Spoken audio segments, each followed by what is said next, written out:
আৰু আজি আমি ইয়াত ভৈৰৱন্ধা প্ৰকল্পৰ গান্ধী ভৱনত আমি সকলোৱে উপস্থিত হৈছোঁ আৰু ইয়াত আমি এখন বাটৰ নাট কৰিম।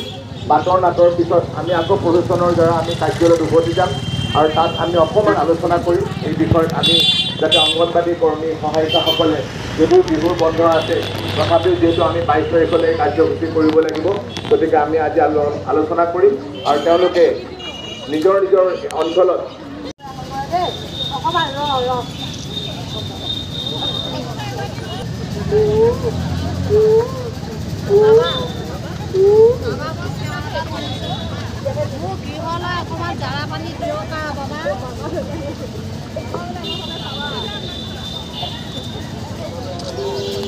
যোৱাকালি সন্তান এটা জন্ম হ'ল। চিভিলৰ পৰা লৈ অহাৰ পিছতে সন্তানটোৱে গাখীৰ নাখায়, ইমান কান্দিছে। বাবা অকণমান জাৰা পানী দিয়ক, মোক শিশুটো এতিয়া অকণমান ভাল হওক, মোৰ নাতিটো বাবা অকণমান দয়া কৰক। হস্পিটেলৰ পৰা বাহিৰ হওঁতেই বাহিৰা যাতে আক্ৰমণ কৰিব সোমাই গ'ল। সেয়েহে আপোনাৰ কিবা প্ৰতিকাৰ লাগে যদি মাগক ভগৱানী দিয়ক বাবা, কিবা এটা উপায় দিয়ক বাবা। হ'ব, মই পাই আছো। হ'ব হ'ব হ'ব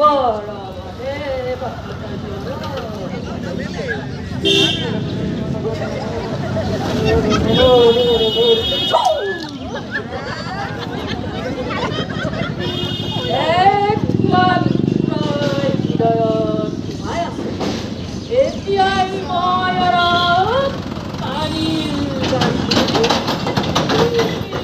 কৰাৰ পিছতেই গাখীৰ খাব বন্ধ।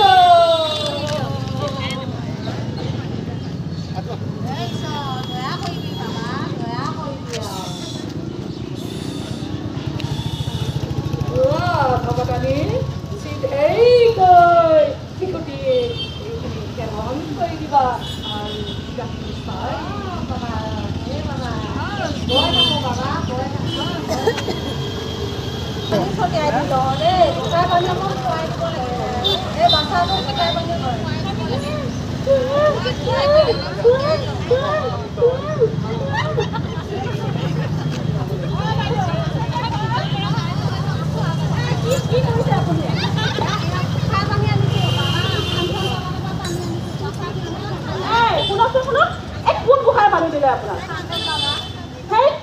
আপোনাক ইমান বুজাই কৰি এইবিলাক কি কৰি আছে? আপোনাৰ আহিলে পাওঁ যে এইবিলাক ৰ'ব।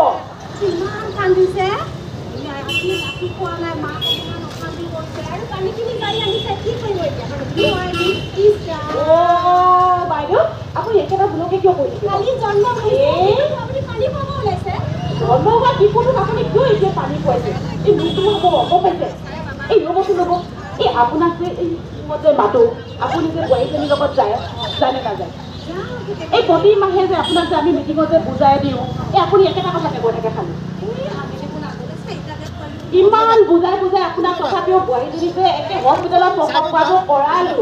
আপুনি একেবাৰে যিহে কথা কয়, একে বাইদেউৰ কথা কি? আমি অত ল'ৰা ছোৱালী বোলে ঘৰতে জন্ম দিলোঁ, তাই সদেহে বোলে একে চিভিলত যায়। বাইদেউ এখেতসকলে 4টা দিছে, আমাৰ যে এটাই। আমি কিমান কষ্ট কৰিহে পাইছোঁ। আমাৰ 15 বছৰৰ পিছত এই বাচ্চাটো আমাৰ জন্ম হৈছে। গতিকে আমি বাবাৰ ওচৰত গৈছোঁ যাতে বাবাই যাতে আমাৰ বাচ্চাটো যাতে কান্দোন বন্ধ কৰে। এই বিজ্ঞানসন্মত দিনত এইবিলাক ভাল কথা নহয়। এই আপোনালোকক কিয় ভুল কৰি থাকে? শিশুটো কি কৰিলেনো? এই বাইদেউ শুনক, শিশুটো কি আমনি কৰিছে জানে? মাকৰ গাখীৰ সম্পূৰ্ণ পোৱা নাই। আপোনালোকক কৈছে নহয়, জন্ম হোৱা যে আধা ঘণ্টাৰ পিছতে সুন্দৰকৈ ল'ৰাটোক গাখীৰ খুৱাব। শিশুটো গাখীৰখিনি খাব পালেহে পেটটো ভৰি থাকিলেহে আমনি নকৰিব। এতিয়া খাবই জানা নাই আৰু মাকে খুৱাব জানা নাই। অকণমান যত্ন কৰিব লাগিব আপোনালোকে। সঁচাকৈ ইমান ধুনীয়া শিশুটো কি যে কাম কিছুমান কৰে নহয় আপুনি। এই মৌ ৰস খুৱাব আহিছে, জাৰা পানী খুৱাব আহিছে, নোখোৱাব।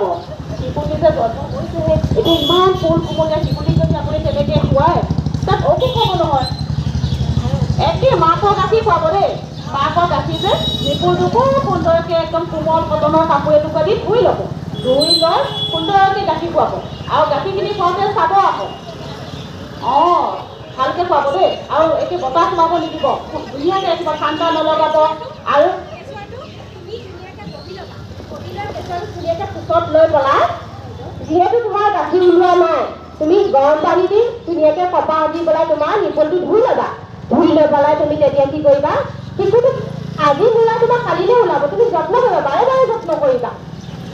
কান্দিলে তোমাৰ যেতিয়া তোমাৰ গাখীৰটো ওলাব তেতিয়া শিশুটোৱে যেতিয়া তাৰ ভোক গুচিব তেতিয়া তাৰ কান্দোন বন্ধ হ'ব। এইবোৰ যোৱা মোকা নিয়ম নাই নহয়। এতিয়া ইমানবোৰ তোমালোকক বুজাই আছো হয়নে? মাৰ কথা মতে তুমি নাযাবা, মা হ'ল আগৰ দিনৰ মানুহ। তোমালোকক ইমান বুজাই আছো, মিটিং আৱাজ কৰি আছো, আমি ইমান ধুনীয়াকৈ মিউজিক কৰি আছো তোমালোকৰ ওচৰলৈ আহি। তোমালোকে এইবোৰ ভুল নাযাবা, গম পাইছানে?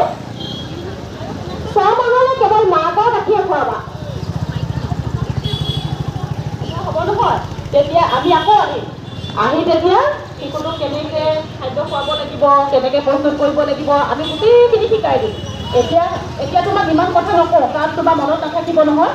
সেইকাৰণে একে সময়ত আহিম আমি দেই। আমিতো মাজে মাজে আহি থাকিম। এতিয়া প্ৰতিমাহে ওজন কৰিবলৈ আহিমেই, আকৌ বেজীকেইটা দিবলৈ আমি মাতিব আহিমেই। গতিকে তুমি একদম এতিয়া সুন্দৰকৈ গাখীৰহে খুৱাবা আৰু বেলেগ একো বস্তু নোখোৱাবা। আৰু মায়ে খুৱাব আহিলেও তুমি বাধা দিবা দেই।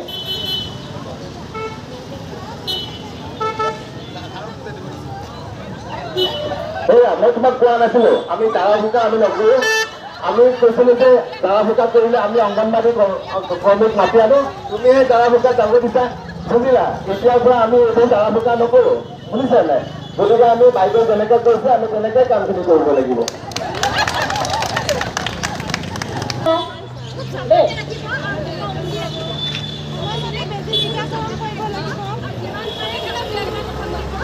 ঘনাই গাখীৰ খুৱাব দেই।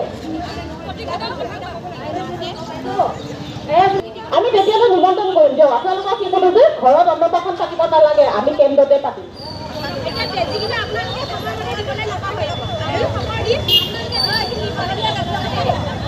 আমি খবৰ দিম আপোনালোকক, বেজীখিনি টাইমত দিব লাগিব, গম পাইছেনে?